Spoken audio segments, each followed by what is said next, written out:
Hello guys, Trinity high class में आप लोगों का स्वागत है। और PYQ सीरीज एंशिएंट इंडिया यानी प्रश्नों का बौछार लेके आ चुके हैं। देखते हैं पिटारे में क्या है, किस टॉपिक का प्रश्न है, और सभी लोग बताएंगे। आप लोग पोस्ट मॉडर्न पीरियड का प्रश्न है। इसमें देखिए आ ही गया, पोस्ट मॉडर्न पीरियड का प्रश्न है। और ये प्रश्न जो है पूछा गया प्रश्न है UPSC IAS के 95 में प्रश्न पूछा गया था। निम्नलिखित में से किस हिंद वंश शासकों ने शीशा का सिक्का जारी किया था? सिक्के के सिक्के जारी किए थे, बताना है आप लोगों को। इंडो ग्रीक शासक के नाम में पूछा हूं।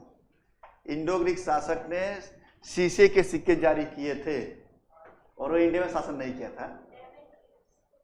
डेमेट्रियस, सब इंडो ग्रीक ही है। स्टेटो 1, स्टेटो 2, डेमेट्रियस और मिनांडर। इसका होगा स्टेटो 2 हो जाएगा। स्टेटो 2 हो जाएगा इसका आंसर। ऐसे इंडिया में शीशे के सिक्के जारी करने वाले सातवाहन शासक हुए थे।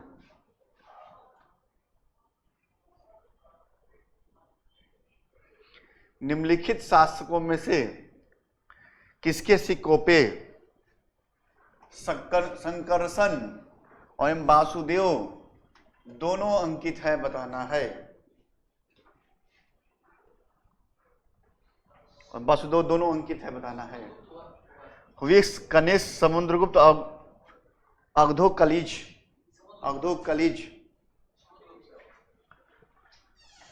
संकर्षण और वासुदेव दोनों अंकित है किसके सिक्कों पे? ये थे अग्धोकलिज। अग्धोकलिज शासक थे, उनके सिक्कों पे थे। और ये अफगानिस्तान रीजन में शासन कर रहे थे।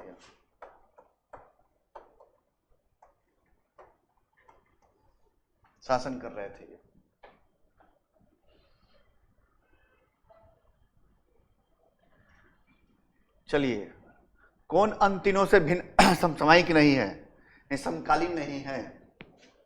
कौन सा एक अन तीनों के समसामयिक नहीं है, यानी समकालीन नहीं है? कौन शासक इसमें है? बिंबिसार, गौतम बुद्ध, मिलिंद और प्रसेनजीत। ये कौशल नरेश प्रसेनजीत की मैं बात कर रहा हूं।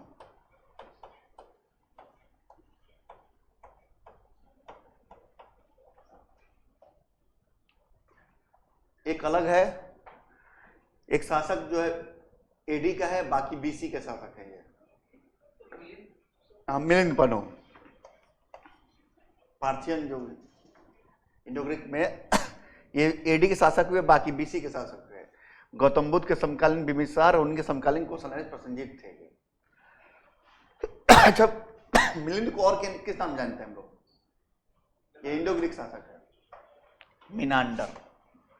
चलिए, इनकी एक पुस्तक का नाम बताइए जिसमें उन्होंने बौद्ध भिक्षु नागसेन से वार्ता किया था। और उस मिलिंद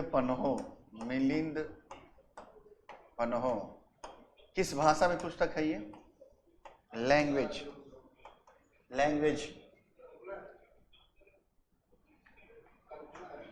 पाली ग्रंथ में है। पाली में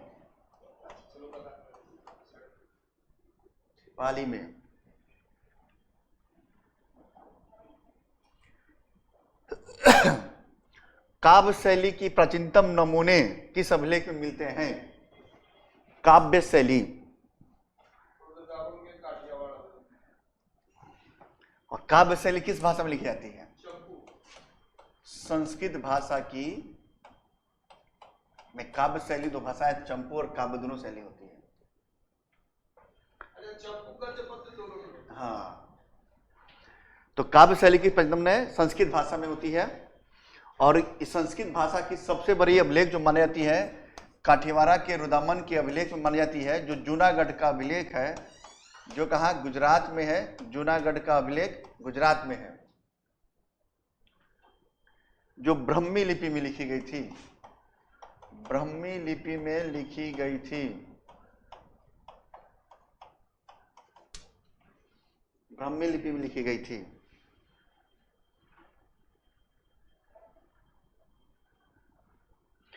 किस अभिलेख में रुद्रदामन के प्रथम की विभिन्न उपलब्धियों का वर्णन किया गया है? जूनागढ़ अभिलेख में। भीतरी अवस्थम अभिलेख स्कंदगुप्त का है, स्कंदगुप्त का। नासिक गौतमी बलश्री सतवाहन काल में, बलश्री। और सांची अशोक का अभिलेख है।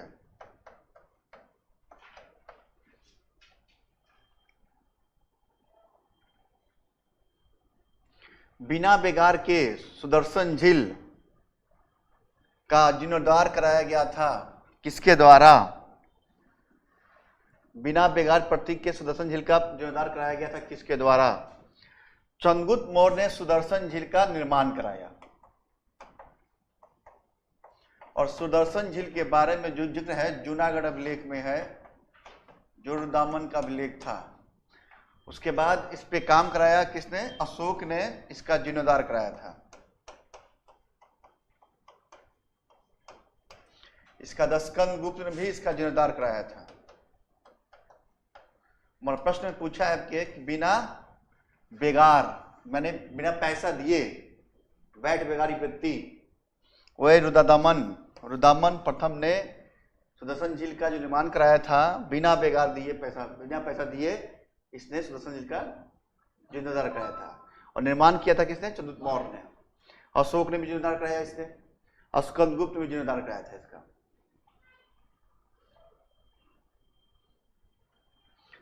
कादर्मक क्षत्रपों ने निम्नलिखित में से किस धातु में अति दुर्लभ सिक्के प्रचलित कराए किए थे? क्षत्रप, छत्रप, शक शासन जानते हैं ना, क्षत्रप उसमें शासनकाली थी। तो कादर्मक शासक चष्टन था। वो चष्टन ने क्या किया था? यूपीपीसीएस का प्रश्न था, उसने खोज के निकाला था प्रश्न को। तो बताइए किस धातु में सिक्के प्रचलित कराए थे? उसने ताम्र में, सबसे अधिक ताम्र में, तामा के सिक्के प्रचलित कराए थे उसने।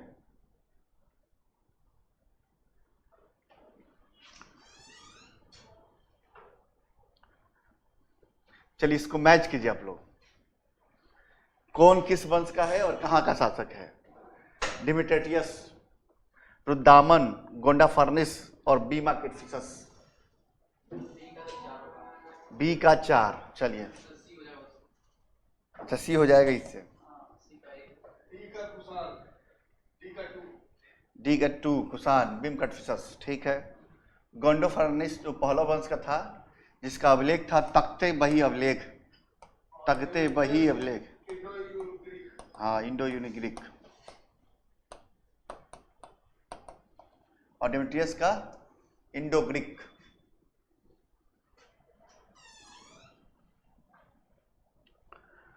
उत्तरी और उत्तरी पश्चिमी भारत में सर्वाधिक संख्या में तांबे के सिक्कों को जारी किया गया था, किसके द्वारा? सबसे इंपॉर्टेंट क्वेश्चन कह रहा है कि उत्तरी और उत्तरी पश्चिम, यानी नॉर्थ और नॉर्थ वेस्ट,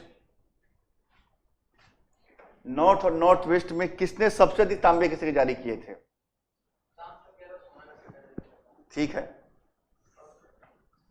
बताइए किसने जारी किए थे? हाँ, इंडो ग्रीक ही किए थे।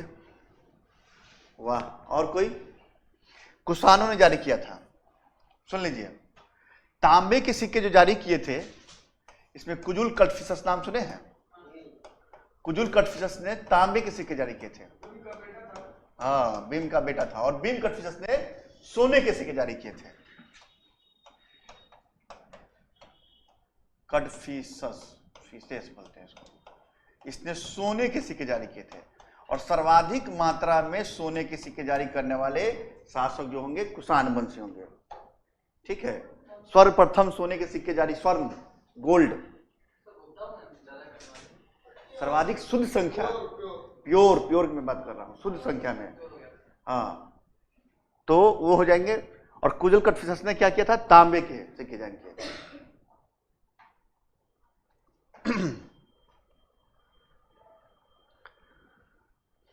प्राचीन भारत में निम्न में से किस एक ने नियमित रूप से सोने के सिक्के जारी करना शुरू कर दिया?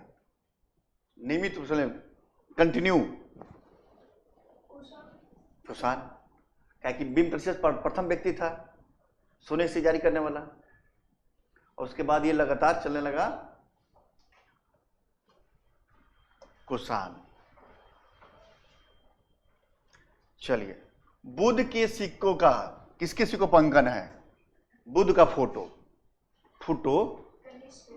कनिष्क के सिक्के पे, बुद्ध के चित्र का अंकन कनिष्क के सिक्कों पे किया गया है। किसके? कनिष्क के सिक्कों पे किया गया है। चलिए, और बुद्ध ने कनिष्क नहीं, भगवान बुद्ध को देवत्व रूप में पूजा किया उसने। नहीं, बोधिसत्व की पूजा शुरू वहीं किया है उसने। महायान संप्रदाय, बौद्ध संप्रदाय को बोधिसत्व में। निम्नलिखित में से किस एक शासक ने सर्वप्रथम सोने के सिक्के जारी करने का श्रेय जाता है भारतवर्ष में? कुजल कटफिसस। कुजुल ने तांबे के सिक्के जारी किए थे, अभी जस्ट बताया। और बीम कटफिसस ने सर्वप्रथम सोने के सिक्के, गोल्ड कॉइन की बात की जा रही है।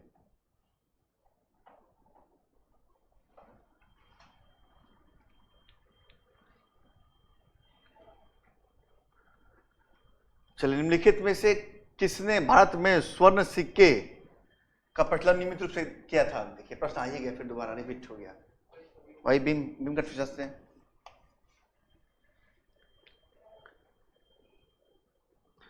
इनमें किसने सर्वप्रथम व्यापक पैमाने पे स्वर्ण मुद्रा चलाए थे? क्या कि शासक शुरू कर दिया सोने से जारी करना, कुषाण वंश वाले किए थे, तो बीम कटफिसस, इसमें सब बीम कटफिसस होगा।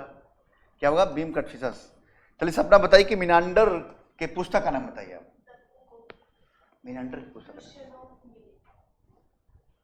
हाँ, कुशलम मिलिंद, हाँ, मिलिंद पनोह बोलते हैं, कुशलम मिलिंद, ठीक है।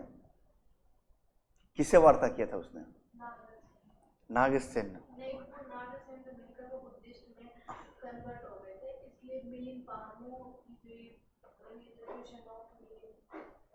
ठीक है, उनका नाम नागार्जुन बोलते हैं, याद रखिएगा, नागार्जुन। नागसेन को बोलते हैं, नागार्जुन बोला गया उनको। एनसीईआरटी बुक में मेंशन किया गया इस लाइन को।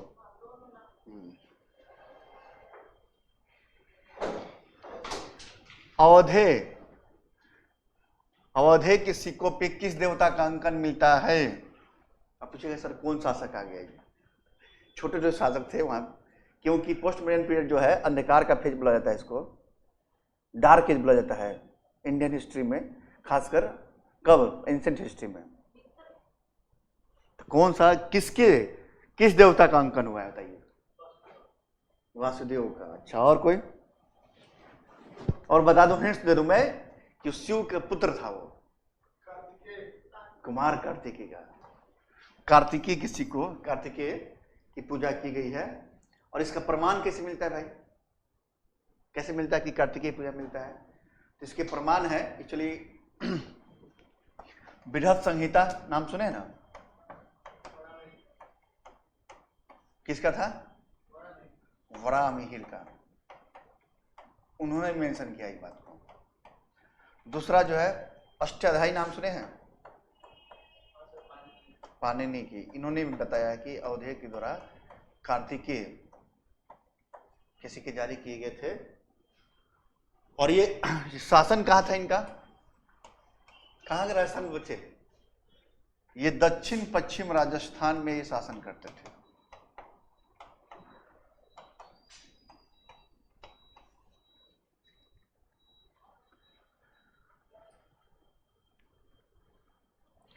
कनिष्क के सारनाथ बौद्ध प्रतिमा अभिलेख की तिथि क्या है? उनका राज्याभिषेक है वो। बौद्ध प्रतिमा का अभिलेख क्या है? क्योंकि वो अभिलेख जो था पहले मथुरा में था, सारनाथ बौद्ध प्रतिमा, सारनाथ में जो बौद्ध प्रतिमा स्थापित की है उसमें डेट मेंशन है इसका। पहले जो अभिलेख था प्रतिमा का मथुरा था, मथुरा से उठा के सारनाथ लेके आए, और उसमें डेट मेंशन है सारनाथ की। इसी से आकलन किया जाता है उनके राज्यारोहण, यानी जब वो किंग बने उनकी डेट का मेंशन होता है, पता चलता है कि राज्यारोहण कब हुआ था।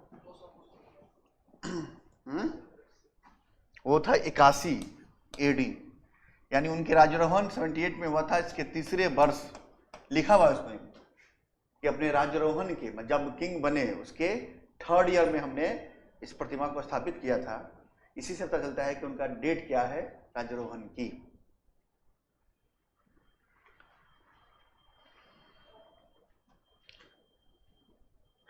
कुषाण शासक कनिष्क का राज्याभिषेक किस सन में हुआ था? आ गया प्रश्न।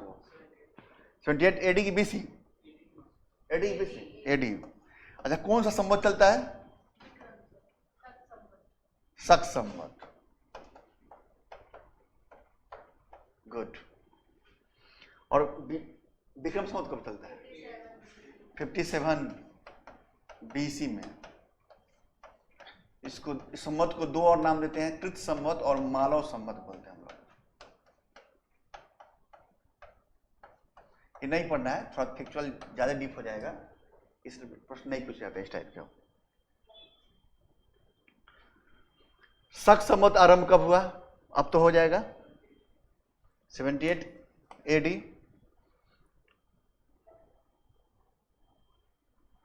विक्रम संवत और शक संवत में क्या अंतर होता है बताइए? 135 वर्षों का अंतर होता है। कैसे निकालेंगे इसको? कैसे मेंशन किया जाएगा इस अंतर को? BC में क्या करते हैं हम लोग? जब विक्रम संवत होगा तो उसमें ऐड कर देंगे, नहीं? और जब शक संवत होगा तो घटा देंगे, इसको माइनस कर देंगे, सब्ट्रैक्ट कर देंगे। कैसे निकलेगा? आसान तरीका है। जैसे सपोज डेट हमने 2019 का कोई वर्ष ले लिया ना वर्तमान कैलेंडर में, तो इसको पता करना है कि ये विक्रम संवत में कितना वर्ष हुआ। ये क्या हो जाएगा? इसमें 57 में ऐड करेंगे 57, तो क्या हो जाएगा? क्या हो जाएगा? और जब AD भी निकालना होगा तो क्या हो जाएगा? ये क्या हो जाएगा?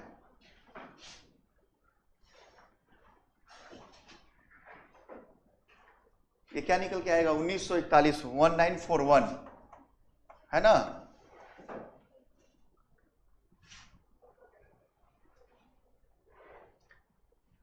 अब दोनों को घटा देंगे विक्रम शक संवत में तो 135 का अंतर आ जाएगा। आ गया अंतर। ये काम आज के वर्ष में भी कर सकते हैं आप। आज 2024 चल रहा है, उसमें BC में ऐड कर दीजिए, AD में घटा दीजिए और दोनों को अंतर देख लीजिए कितने का, वही अंतर होता है वो।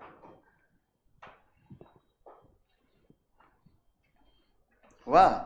अभी वर्तमान में कौन सा कैलेंडर यूज करते हैं हम लोग? किस कैलेंडर का यूज करते हैं हम लोग? Georgian calendar. और कोई? ग्रेगोरियन कैलेंडर का यूज करते हैं, जो क्रिश्चियन वर्ष पे चलता है वो।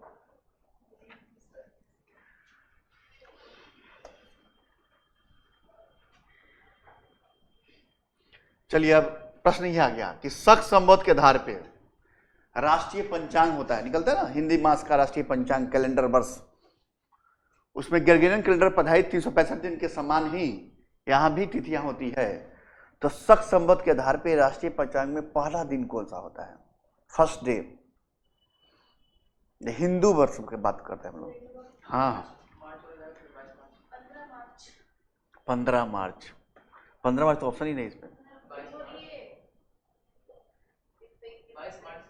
22 मार्च। कौन सा मंथ कौन सा होता है हिंदी मास में?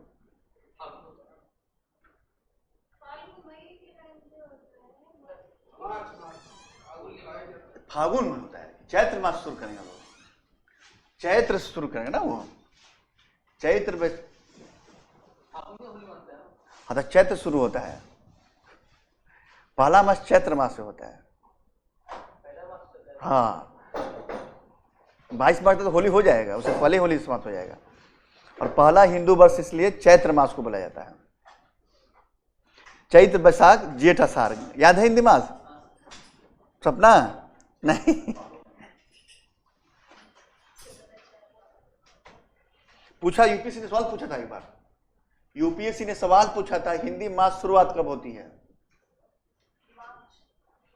नहीं, मास पूछा था किस मंथ, मंथ क्या होगा, चैत्र होगा, बैसाख होगा, ज्येष्ठ होगा या आषाढ़ होगा? विक्रम संवत का आरंभ होता है बताइए? बीसी।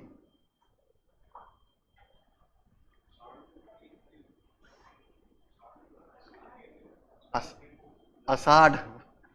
कौन सा वर्ष दिसंबर 2009 में शक संवत वर्ष होगा? बताइए जल्दी से, अब इसका काउंट करके बताइए आप लोग,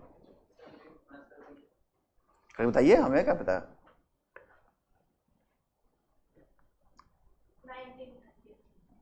90 ये हो जाएगा ना? चलिए, कनिष्क के समकालीन निम्नलिखित शासकों का नाम रखना है और उसको उत्तर कोड के अनुसार अपना उत्तर अंकित करना है। कनिष्क के समकालीन कौन कौन से विद्वान थे या कौन था उनके दरबार में या उनके आसपास के समय काल का? अश्वघोष और व्यासमित्र। चलिए, अच्छा ये दोनों का नाम बताइए क्यों फेमस रहा इनके काल में? कौन चेयरमैन था? ये चेयरमैन थे और ये वाइस चेयरमैन थे ना। कालिदास का नाम सुने हैं ना तो? कुमार संभवम जो किताब लिखे उन्हें किस पे आधारित है? कुमार संभवम कुमार गुप्त पे ना। कुमार संभवम जिसमें 17 सर्ग की चर्चा की गई है, कुमार संभवम, उसी में कार्तिकेय की चर्चा हुई है। शिव और पार्वती की पत्नी कार्तिकेय की चर्चा हुई है उसी में।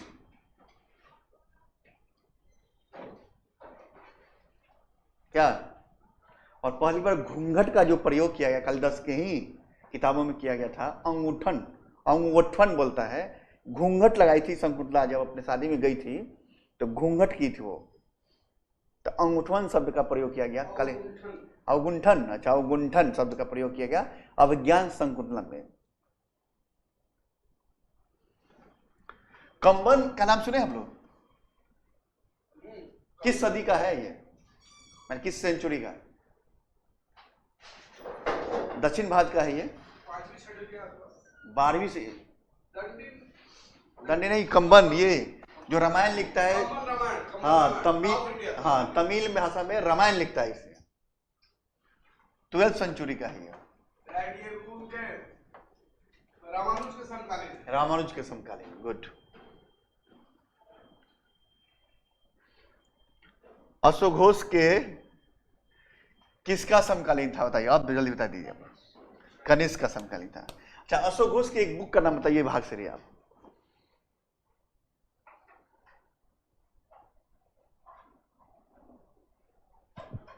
हिमानी, सपना, दीपक, अनुपम जी,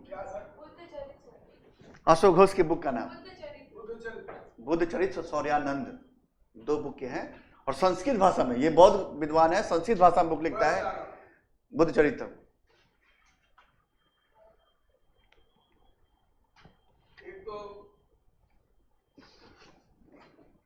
कौन एक कनिष्क के दरबार में संबंध नहीं था?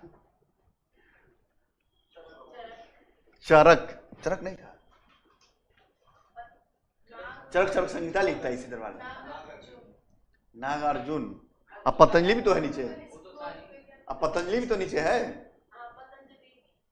हैं? पतंजलि किसके दरबार में था? किसके दरबार में? शुंगकालीन विद्वान था, शुंग के दरबार में, पुष्पमित्र शुंग के दरबार में था। और इसकी पुस्तक का नाम बताइए आप लोग।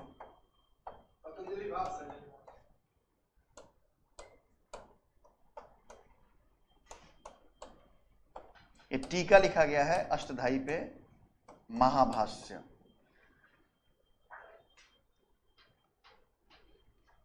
चलिए मिलते हैं नेक्स्ट क्लास में। जय हिंद, जय भारत साथियों।